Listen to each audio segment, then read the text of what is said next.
Hey guys, what's going on? My name is Gordon Masson, and welcome to the first ever DIY Wrestling Podcast episode of Lucha Underground. And tonight on Lucha Underground, boy, oh baby, this was a good one. This was a really good episode of Lucha. This was the best episode of the season, to be completely honest with you. Like, this was literally the best episode of Season 3 yet. We had an awesome main event. We're continuing some of the stories that we've got going on with Johnny Mundo and Dario Cueto. We've got a cinematic to talk about at the end. Just an all-around solid episode, an all-around solid hour, all-around good hour of wrestling. So, in this case, I'm going to stop talking about it, and we're going to get into it. But before we do, I would like to let you guys know that, making this a podcast, it's not going to be a shit to pay for anything if you do listen to it. Everything is between you and me, and it's 100% free. And I want to make sure that you guys understand that, because I am working on getting this submitted to iTunes. There's a policy that you have to go through that you have to wait a little while for them to, accept it.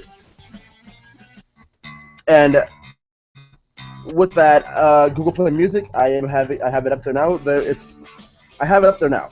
So I believe someone will have to tell me, if you go to Google Play Music and search DIY Wrestling Podcast, you would be able to find this when it's up. So, you know what? I'd also like you to, if you already haven't, leave a review up there, or whatever you do on Google Play Music. I have an Android device, and I have, it runs through everything Google, but whatever, baby. We're gonna get into this. So, for tonight's show and for Lucha Underground, I do not use Twitter. I do not, in any way, shape, and/or form, use Twitter. And I'm only saying that because, my Twitter feed, if I scroll through it, I do watch NXT. I may not review it anymore, but I still do watch it. So having that spoiled for me is not something that I really want to have to go through. That's why I'm just saying, I don't tweet during Lucha Underground. I follow a lot of WWE stuff and a lot of people who, watch the WWE, so having NXT spoiled for me after I watch this, even though I might not be reviewing it anymore, it's still something that I'm interested in, just not interested enough to review at this point in time. I just, I don't want any spoilers, because it takes away from the point of me watching the show, I guess, and I just don't need it. So, with that being said, LU. So, this is my thing. Tonight on Lucha Underground, we start out the show with Dario Cueto spinning Dario's Dial of Doom. And who do we get on the Dial of Doom? None other. That's CM Punk, everybody. CM Punk. Oh my fucking god, CM Punk. No, I'm kidding. We get Prince Puma. Now, this one I instantly get excited for. This is going to be an insta banger. This is going to be, out of control. And I'm going to love every second of this.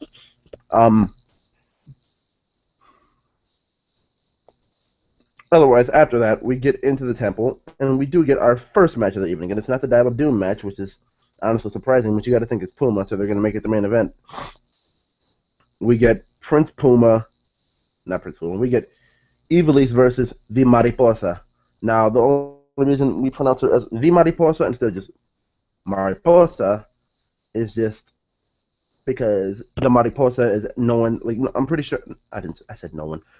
I'm not sure if everybody knows, but the Mariposa is her title within the Moth tribe, because, she is a protector and ass kicker of the family's wealth, if I remember that correctly. So, yeah, there you go. There's that little fact for you. And we get the Mariposa versus Ivelisse. And this is a pretty solid all-around match. Marty being outside the ring really added a little, the extra element of it really added an extra element of underdog to Ivelisse. We already know Ivelisse by herself her size and everything. She's already thought of as an underdog. It may be against Mariposa, who you know she's a bit bigger, but Marty's on the outside, so it's like how can she win with Marty and the crap he does. But she does eventually find a way. And after she does win this match, with the sunset flip power bomb, the running sunset flip power bomb, Marty gets in the ring and they jump her and they lay her out. So you know what? I would say whoever doesn't like, if no one's gonna save Evil East, you're a scumbag. I was starting to think, Havoc, where the hell are you? You guys may be exes and former trios champs and all that, but like, where the hell are you, Havoc? That's what I was thinking for a minute, like because Lucha Underground and their continuity and such. But I guess when you're exes, it really means you're nothing more than exes. So Havoc and Evil East, this isn't a thing. It's just not a thing. It's not gonna happen.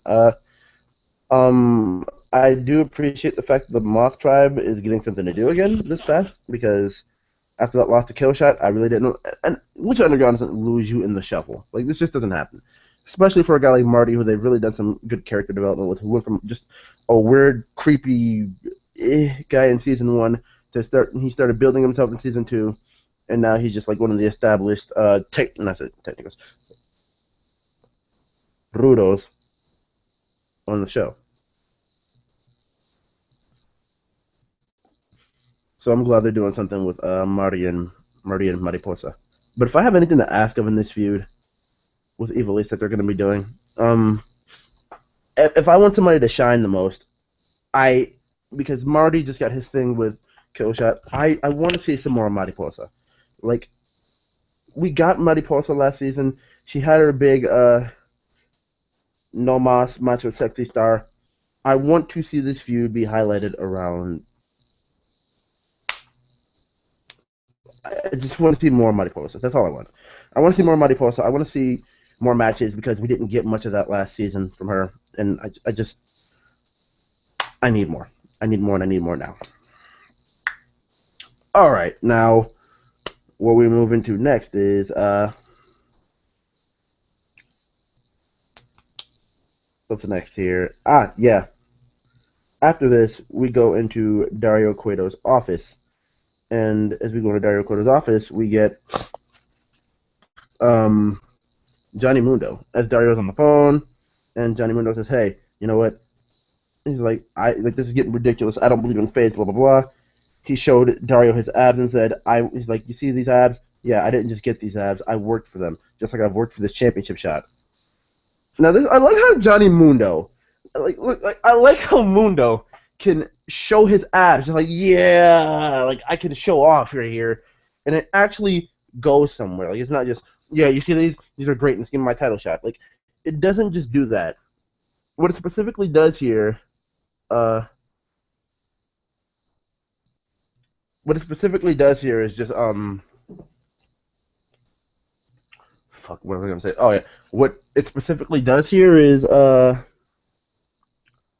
yeah, it actually goes somewhere. Like, Johnny saying, like, Johnny just showing off, like, I worked for my abs. Like, it's not even really a huge talking point. It's just showing that Johnny can still show his abs and stay on pace with where he's going, and add to, his reasons for why he's credible for a world championship shot.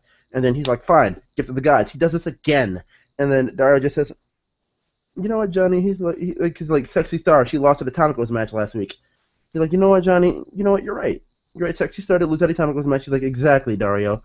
Like, for what I remember, she lost and then he's like, "From what I remember, she was pinned too." Yeah, she was pinned by Jack Evans. So you know what? Next week it's Jack Evans versus Sexy Star. So I don't know if they're gonna do something like use Jack Evans' broken jaw, because, as everybody has seen, if you watch the Jack Evans match in the last couple weeks of Lucha Underground and you've seen that he is not, talking much, his jaw is wired shut and broken, and it sucks, because, like, while he's still accounted for it with the flips and shit, I need Jack Evans. I need Jack Evans banter during the matches. I just need it. Okay, so with that being said, oh my god, I got a runny nose. Oh, I could have swore I had paper towels and tissues. Here we are. But as I was saying, what sucks about this the most for Jack is if Johnny says, "Oh, well, Jack said I can have his match." Like, no, he didn't. So after this match, not after this match, after this, and you know, he basically walks out. We get the second match of the best of 5 between Cage and Tejano. And Cage goes on to win this one with a variation of the F5, I guess. It looked like an F5. It didn't look like a full throttle. Like it looked like it was an F5, but like he didn't give the full rotation that the F5 does. This is in all honesty, I'm being completely serious here. This is probably Tejano's best match in Ring of Honor. Wow, best match in Lucha Underground. Because like while Cage is consistently putting on great matches in Lucha Underground, it gets annoying to me that Tejano is represented on Lucha Underground, and he doesn't really have much for anybody to invest in, except that he's Tejano, and his Mexico following is supposed to follow over, and those people are supposed to be intrigued enough to keep Tejano relevant. When I feel as if that's not the case at all, and I may be far off base with that, but that's just what it feels. That's just what it feels like the vibe I'm getting. Like Tejano, he's a veteran in the business, the blue collar brawler. Like I find no reason to invest myself in Tejano. Like, I don't even think I've even heard the... Okay, he might have cut one promo. I think I remember... Yeah, he cut promos in Season 1. Season 2, I don't remember much of him speaking, and he hasn't spoken at all this season. So, I mean, what is there for me to get invested in Tejano for? But you know what? Cage, I do love him. I love the fact that this man is just 300 pounds. He can just deadlift somebody up the second rope, and like, we've seen Cesaro do that whole, superplex. We've seen Elgin do it. But just Cage... Oh, my God. Like, there is something about this man. Like, he's one of those guys you talk about that are special big men that just get it. That just they're just the best at perfecting their craft, and they just get stronger and better every season.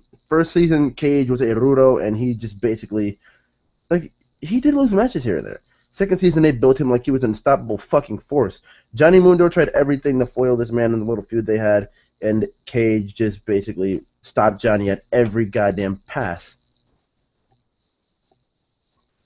And then you get his match with Matanza, where he basically had Matanza beaten. If he just would have been showboating the crowd and getting ready to try and hit Weapon X instead of just staying on Matanza, he would have won the match.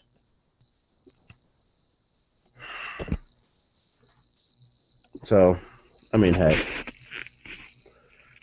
Okay, next. Well, not next. Yeah, I've explained everything. So, yeah. I mean, I enjoyed the match. It was Tejano's best match. It was a pretty good match all around. I enjoyed it. But Cage is up 2-0. I hope he closes it out 3-0, and we either get to see next match to just prove how easy this match was. The screwdriver that Cage does, or the screwdriver, or my personal fucking favorite, Weapon X. But, that was about it. So I did enjoy the shit out of that. So. We're moving on, people. Up next, we get Jeremiah. And everybody's thinking, what? Visiting his girlfriend, Ivelisse, in the locker room. And this leads to Jeremiah wondering, well, he's like, hey, babe, sorry I'm late. I just want to see my girl in the main event. And then he's like, wait, you got beat up. What happened? Like, okay. Let me explain who Jeremiah is. Jeremiah is Sami Callihan. We know him as Sami Callihan, but he's not running by the name Jeremiah. I don't know his last name. We don't know his last name yet. We just know that his name is Jeremiah at this point in time.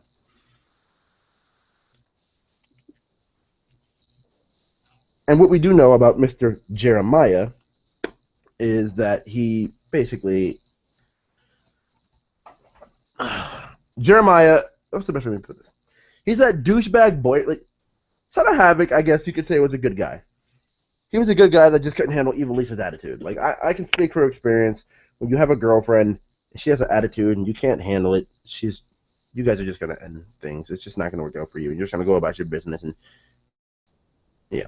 But Jeremiah was just this douchebag boyfriend who, makes mistake after mistake after mistake, and you wonder when you see a girl who's as beautiful as Ivelisse, why are you with him?